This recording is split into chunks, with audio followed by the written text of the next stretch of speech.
Hello my dear students, Gayatri Vidya Mandir Uchcha माध्यमिक विद्यालय सांचौर जिला जालौर के हमारे यूट्यूब चैनल पर आप सभी का एक बार फिर से स्वागत है। प्रिय विद्यार्थियों, आज हम कक्षा 9 की विषय गणित अध्याय 13 पृष्ठीय क्षेत्रफल एवं आयतन इसकी प्रश्नावली 13.2 के सवाल हल करना सीखेंगे। बच्चों, प्रश्नावली के सवाल की शुरुआत करने से पूर्व मैं एक बार आपको फिर कहना चाहूंगा कि यदि आपने हमारे YouTube चैनल को अभी तक सब्सक्राइब नहीं किया है तो सब्सक्राइब जरूर करें, जिससे कि आपको हमारे आगे आने वीडियोस के नोटिफिकेशन समय समय पर प्राप्त हो और आप अपनी पढ़ाई को निर्बाध रूप से सुचारू रूप से जारी रख सके। देखो बच्चों, प्रश्नावली 13.2 का सवाल नंबर 1 मैं आपको बताने जा रहा हूं और आपकी पुस्तक में लिखा है। देखो, ऊंचाई 14 सेमी वाले एक लंबवृत्तीय बेलन का वक्र पृष्ठीय क्षेत्रफल 88 सेमी स्क्वायर है। बेलन के आधार का व्यास ज्ञात कीजिए। बच्चों, हमारे सवाल में क्या लिखा है कि एक लंबवर्तीय बेलन है।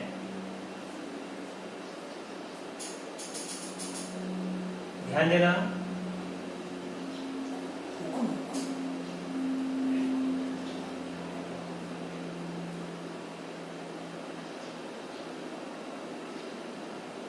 ये हमारा एक लंबवर्तीय बेलन है। बच्चों ध्यान देना, इसकी ऊंचाई दे रखी है ध्यान से। हमारे सवाल में बेलन की ऊंचाई को बोलते हैं एच। इसका मान दिया हुआ बच्चों 14 सेमी और बेलन का वक्र पृष्ठीय क्षेत्रफल 88 सेमी स्क्वायर है।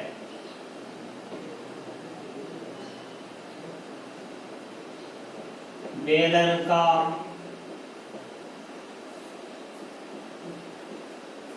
वक्र पृष्ठीय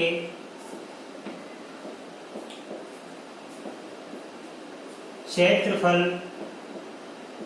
बराबर 88 सेमी स्क्वायर है, राइट। और हमें क्या करना है, बेलन के आधार का व्यास।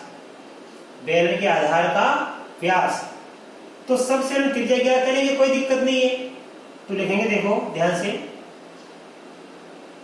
माना कि बेलन की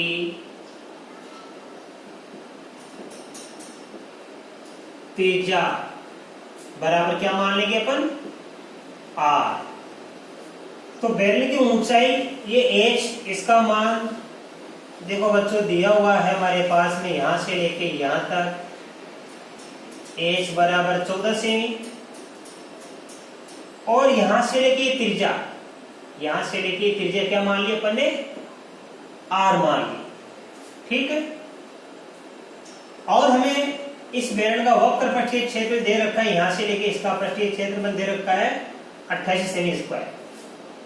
हमें ज्ञात करना है इस बेलन के आधार का व्यास। तो आधार का व्यास ज्ञात करने के लिए पहले त्रिज्या ज्ञात कर लो, और व्यास हमेशा त्रिज्या का दुगुना होता है। तो हम सूत्र लगाएंगे सबसे पहले बेलन का वक्र पृष्ठीय क्षेत्रफल का। तो यहां से लगाना आप, बेलन का वक्र पृष्ठीय क्षेत्रफल बराबर आपको लिखा रखा है 2 पाई आर एच, राइट। अब देखो बच्चों, अच्छे देखना, हमें ज्ञात करना है बेलन का वक्र पृष्ठीय क्षेत्रफल।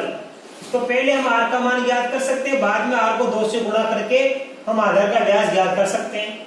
अथवा ये 2r की जगह 2r रहने दो, बाकी पाई एस का मान तो जैसे भी आपको समझ में आए। मैं पहले r का मान क्या करके सिखा रहा हूं। देखो 2 की जगह 2 पाई का मान 22/7, आर का मान हमें ज्ञात करना बच्चों, देखो राइट। और एच का मान हमारे पास 14 सेमी है, बराबर पृष्ठीय क्षेत्रफल का मान 28 सेमी है, राइट। अब आप देखो ध्यान से इसको काट दीजिए, 7 एकम 7 और 7 दूनी 14, तो गुणा कर दीजिए इसको, 2 को 22 को, तो 2 गुणा 22 गुणा 2 गुणा आर बराबर कितना है 88। अब देखिए हमें मान ज्ञात करना है किसका, हमें मान ज्ञात करना है व्यास का। ये आर का त्रिज्या होती है, 2r का क्या होता है व्यास, तो हमें मान ज्ञात करना है 2r का। किसका मान ज्ञात करना, हमें इस 2r का मान ज्ञात करना है। 2r का मतलब व्यास, तो हम लिखेंगे, इसलिए ध्यान देना 2r गुणा ये 2r लिखे हैं इंटू 44 बराबर 88। इस 2r को क्या बोलते हैं, व्यास बोलते हैं, तो इस 2r को लिख दूंगा मैं d। r का दुगुना क्या होता है, व्यास होता है, तो 2r को बोलेंगे व्यास, तो 2r को व्यास को बोलेंगे d, तो d बराबर 88। देखो ये 2r किससे गुणा है, 44 से, तो 44 का भाग 88 में देंगे हम, 88 में 44 का भाग दीजिए, 44 से कम 44, 44 दूनी 88, इसलिए d बराबर कितना आया 2 सेमी। तो हमारा d का मान 2 सेमी आ गया, अर्थात यहां से लेके पूरा व्यास, ये पूरा व्यास कितना प्राप्त हो गया हमको 2 सेमी, इसलिए लिखेंगे हम फैलन के आधार का व्यास बराबर आ गया 2 सेमी। तो बच्चों बड़ा ही सिंपल सवाल है, हमें क्या बेलन की ऊंचाई का मान दिया हुआ है, बेलन का वक्र पृष्ठीय क्षेत्रफल का मान दिया हुआ है, और बेलन की त्रिज्या हमने मान ली r, ज्ञात करना बेलन के आधार का व्यास। तो व्यास का मतलब होता है त्रिज्या का दुगुना, यानी 2r का मान हमें ज्ञात करना है। तो बेलन का वक्र पृष्ठीय क्षेत्रफल का सूत्र लगा दिया 2 पाई RH, मान रख दिया 2 की जगह 2, पाई का मान 22/7, r की जगह r इंटू h की जगह 14 बराबर 88। क्षेत्रफल का मान कितना है 88, 7 से काटिए 2 बार, 2 गुणा 22 गुणा 2 गुणा r बराबर 88। अब देखो ये 2r क्या करेगा व्यास, तो 2r की जगह 2 लिख दिया, 22 को 2 से गुणा किया 44 बराबर 88। अब 2r को बोलते हैं d का मतलब व्यास, हमें 2r का मान ज्ञात करना है, यानी व्यास का मान ज्ञात करना है। त्रिज्या का मान ज्ञात करना होता तो 44 दूनी 88 का भाग देता, 88 में 1 से नहीं आ जाती, ठीक है, हमें 2r यानी व्यास का मान ज्ञात करना है। तो d बराबर हो जाएगा 88 में 44 का भाग देंगे, 88 में 44 का भाग जाता है 2 बार, तो d बराबर 2 सेमी। इसका मतलब बेलन के आधार का व्यास 2 सेमी है। अब आप बच्चों इसका स्क्रीनशॉट ले लीजिए, इसके बाद मैं आपको अगला सवाल नंबर 2 सिखाऊंगा।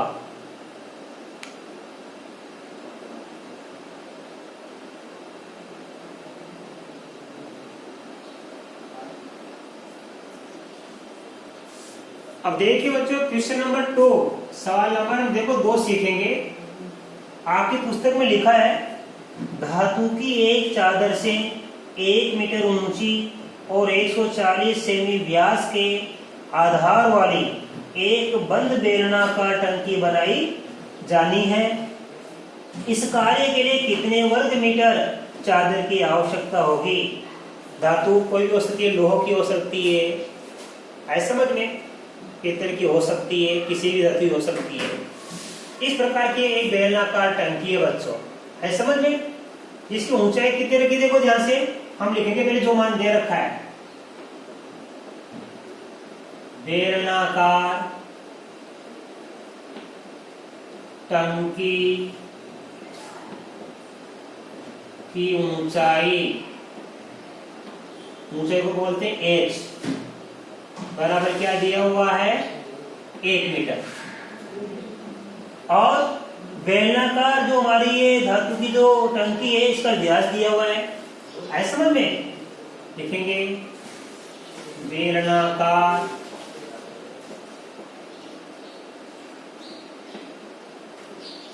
टंकी के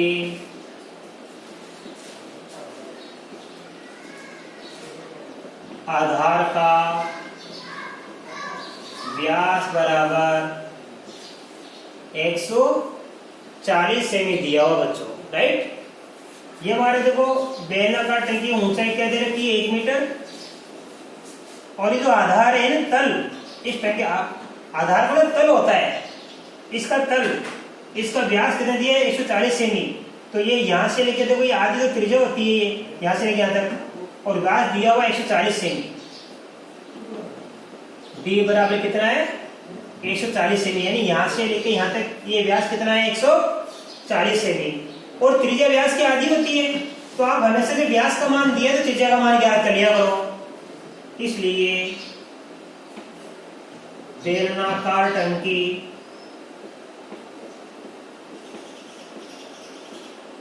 की त्रिज्या R बराबर होगी 140/2 बराबर 70 सेमी। अब देखो बेलनाकार टंकी की त्रिज्या हमने ज्ञात कर ली 70 सेमी, R का मान हमने ज्ञात कर लिया 70 सेमी, जबकि हमारे पास बेलनाकार टंकी की ऊंचाई एस का मान दिया हुआ है 1 मीटर। अब बच्चों देखो यहाँ पे हमारी इकाइयां चेंज हो गई, हमारे पास ऊंचाई का मान तो दिया हुआ मीटर में और त्रिज्या का मान दिया हुआ सेमी में। अब दोनों इकाइयों को संभालेंगे, ये मीटर तो इसको भी मीटर में बदलेंगे, अथवा ये सेमी है तो इसको भी हम सेमी में बदलेंगे, राइट।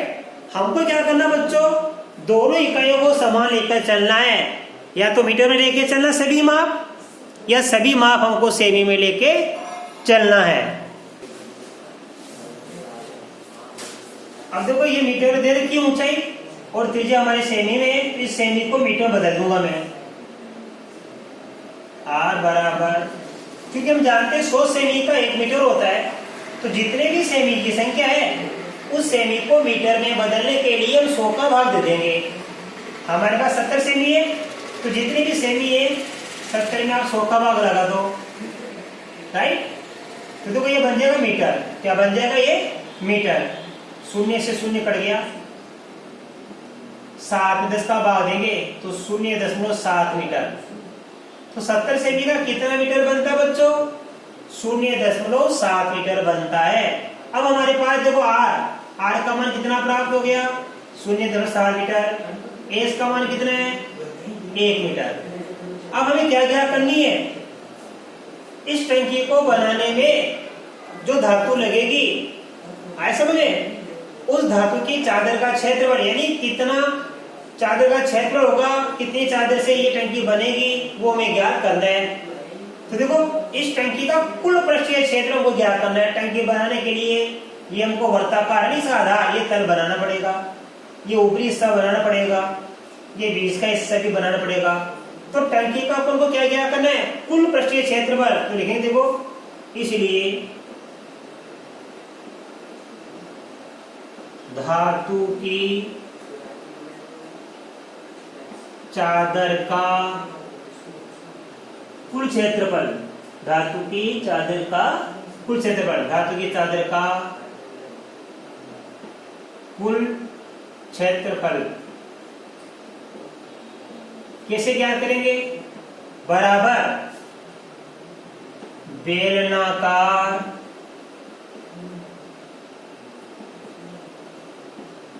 टंकी का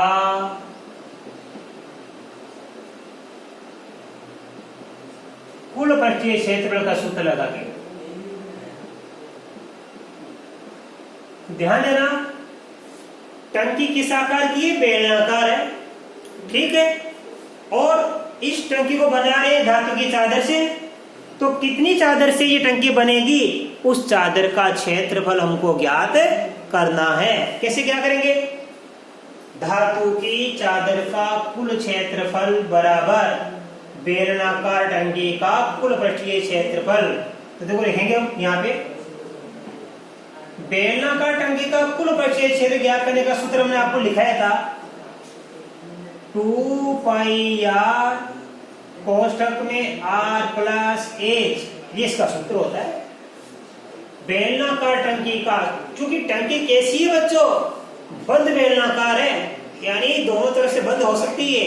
यदि एक सिरा बंद और एक सिरा खुला है तो इसमें से कम कर देंगे पाई आर एच, ये इस आधार का जो तल है इसका क्षेत्र ज्ञात करने का सूत्र होता है पाई आर स्क्वायर, और ये भी वर्ताकार होता है, इसका भी पाई आर स्क्वायर, और जो बीच का हिस्सा हमारा ये होता है 2 पाई आर एच। क्योंकि टंकी कैसी है, बंद है, बंद बेलनाकार टंकी है, इसलिए इसका कुल पृष्ठीय क्षेत्र ज्ञात करने के लिए हमको इन तीनों हिस्सों का क्षेत्र ज्ञात करना है, और इन तीनों हिस्सों को जोड़ने पर क्या बन जाता है, 2 पाई आर कोष्ठक में r प्लस एच, जो कि मैंने आपको बता रखा है। दोनों ऊपरी और नीचे वर्ताकार सिरों का क्षेत्रफल 2 पाई आर स्क्वायर, और मध्य वाला वक्र पृष्ठीय क्षेत्र 2 पाई आर एच, इन दोनों को जोड़ने पर क्या बन जाता है, 2 पाई आर r प्लस एच। देखो ये पाई आर स्क्वायर, ये पाई आर स्क्वायर क्या हो गया, 2 पाई आर स्क्वायर, और बीच का हिस्सा क्या गया 2 पाई आर एच वक्र पृष्ठीय क्षेत्रफल। तो टंकी को बनाने के लिए ये कुल क्षेत्र हो गया दोनों वर्ताकार भागों का प्लस मध्य वाला जो वक्र भाग है इसका क्षेत्रफल। अब देखो दोनों में 2 कॉमन है, पाई कॉमन है और r भी कॉमन है, तो 2 पाई r हम क्या निकालेंगे, कॉमन। इसमें और इसमें कॉमन क्या है, 2 पाई r कॉमन है, कॉमन निकाल दिया 2 पाई r। अब 2 पाई r का भाग देंगे, देखो 2 पाई से 2 पाई कट गया, 2 पाई से 2 पाई कट गया, r स्क्वायर में r का भाग देंगे तो r, फिर 2 पाई r से 2 पाई r कैंसिल हो जाएगा, तो क्या बचेगा h। तो सूत्र क्या बन गया, बेलन का संपूर्ण पृष्ठीय क्षेत्र क्या बन गया, 2 पाई r कोष्ठक में r प्लस एच, और वही लिखा मैंने। तो धातु की चादर का कुल क्षेत्र कैसे क्या करेंगे, कि जो बेलनाकार टंकी का कुल पृष्ठीय क्षेत्र होगा उसका सूत्र लगा के ही हम ज्ञात करेंगे धातु की चादर का कुल क्षेत्रफल। क्यों, क्योंकि इसी माप की तो चादर होगी। चादर का क्षेत्र कैसे क्या करेंगे, कि 4 से बेलनाकार टंकी बना है। अब लिखेंगे, देखो हम 2 की जगह 2, पाई का मान 22/7, r का मान हमारे पास में कितना बचा, देखो 0.7, फिर r का मान 0.7, h का मान कितना है 1, और चूंकि नाप मीटर में किया तो हम लिखेंगे मीटर स्क्वायर, क्योंकि क्षेत्रफल की इकाई क्या होती है, वर्ग होती है। किसी भी आकृति का क्षेत्र ज्ञात करो तो उत्तर में लिखा करो या तो हिंदी में वर्ग मीटर, अथवा आप इंग्लिश में लिख सकते हैं मीटर स्क्वायर। सेमी है तो वर्ग सेंटीमीटर, और अंग्रेजी में सेमी स्क्वायर। अब देखो बच्चों, इसको करना सीखो, आप ध्यान देना। 7 एकम 7, यह आ गया 0.1। अब देखिए आप 2 को 22 को गुणा करेंगे 44 गुणा 0.1, अब 1 में जोड़ेंगे 0.7, तो जोड़ना सीखो। बच्चे लोग क्या कर देते गलती, 0.8 कर देते इसको, 7 में 1 जोड़ दिया 8, ये गलती है बच्चों। आप जोड़ना सीखो, आपको सिखा रखा है। चूंकि ये क्या है, पूर्णांक है, और दशमलव की इधर वाली संख्या पूर्णांक कहलाती है, तो इस पूर्णांक को जोड़ दो आप। 1 में 0 जोड़ेंगे तो कितना आएगा 1, अब दशमलव लगाइए 7 मीटर स्क्वायर। तो 7 से काट दिया 0 में 7 को, ये कट गया 0.1। अब इन तीनों गुणा करेंगे, 2 को 22 से गुणा किया 44 गुणा में 0.1, और ये आ गया हमारा 1 में जोड़ेंगे 0.7, तो ये आ गया 1.7। आप ये कोष्ठक बनाओ तो बनाओ, और नहीं बनाओ तो भी काम चल जाएगा। अब देखिए बच्चों, पहले हम इन दोनों गुणा करेंगे। 44 को 1 से गुणा किया 44, एक संख्या छोड़ के दशमलव है, तो यहां लगाना एक संख्या छोड़ के दशमलव, गुणा 1.7 गुणा 1.7।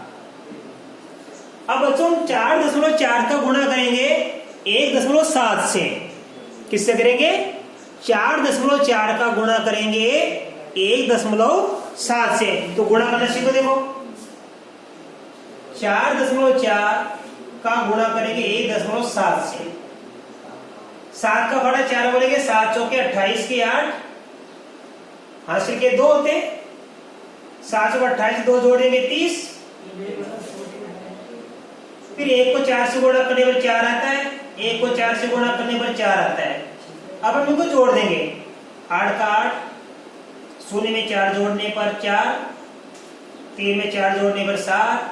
अब एक संख्या छोड़ के दशमलव 11, एक संख्या छोड़ के दशमलव 11, तो दशमलव कहाँ लगाएंगे उत्तर में, जितने संख्या छोड़ के दशमलव होगा तो एक यहाँ एक दो संख्या छोड़ के क्या लगाएंगे, इधर से एक दो संख्या छोड़ के दशमलव लगाएंगे तो एक 7.48 मीटर स्क्वायर।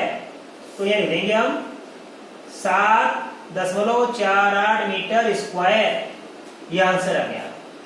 तो धातु की जो बंद बेलनाकार टंकी है उसमें ऊंचाई 1 मीटर है, बेलनाकार टंकी के आधार का व्यास 140 सेमी है, तो टंकी की त्रिज्या हो जाएगी 140/2 70 सेमी। इसको मीटर में बदल दिया, 100 का भाग देके 0.7 मीटर, तो आर का रेस का मान हमको प्राप्त हो गया। इसमें धातु की छाया का कुल क्षेत्रफल बेलनाकार टंकी का कुल पृष्ठीय क्षेत्रफल का सूत्र लगा के हम ज्ञात कर लेंगे। 2πr कोष्टक में r प्लस h, तुमको प्राप्त हो गया बच्चों 7.48 मीटर स्क्वायर।